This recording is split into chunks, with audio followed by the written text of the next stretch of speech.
We got good Gatsby lighting. Does anyone have anything interesting to say? Katie, your hat is freaking amazing. Thank you. I'm very jealous. I'm basic. I look like I do in all the vlogs because I'm still wearing my coat and scarf. Great, good. We're leaving now.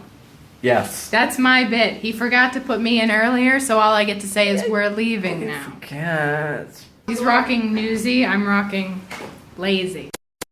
The Great Gatsby is a novel about a guy who's convinced he likes a girl who's too good for him. So he spends his life bettering himself and throwing lavish parties in the hopes of winning her back. Years later, Gatsby has a chance to either realize he's become better than his imaginary idea of Daisy, or live a delusional fantasy. So, Legally Blonde, gender swapped. In the end, Gatsby loses himself to the fantasy and meets his demise. That was almost me, but once the tables were turned and the girl was chasing me, something kept making me hesitate.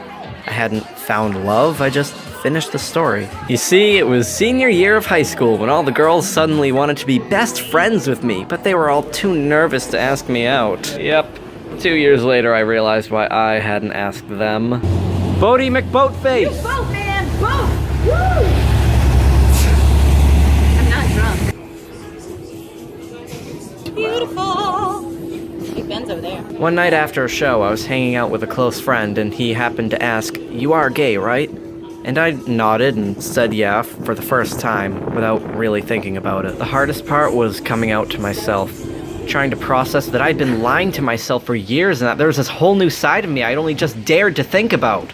For a week, I couldn't do anything but cry and stare at the wall as work piled up. When I started coming out to the people closest to me at college, a lot of them thought I was already out. I'd ask my best friend, "Do they know I'm gay?" And he'd respond, "They've met you." I mean, when this is your phone case, you kinda have to be out. Let me applaud all the people who bragged about knowing before I did, because it doesn't matter. My parents, should know? I mean, this is my room back at home, so I hope they've figured it out. Bless their hearts. It's taken a few failed relationships to finally get an understanding of what love is. Love is the opposite of fear. When you're with someone who makes you feel safe and you don't have to watch what you say or worry about whether they'll stay with you, it's when you've always been obsessed with giving elaborate gifts in order to justify your existence, and no longer dread receiving them. Mind you, I'm currently forever alone, but maybe someday. Thanks for listening. Take from this what you will.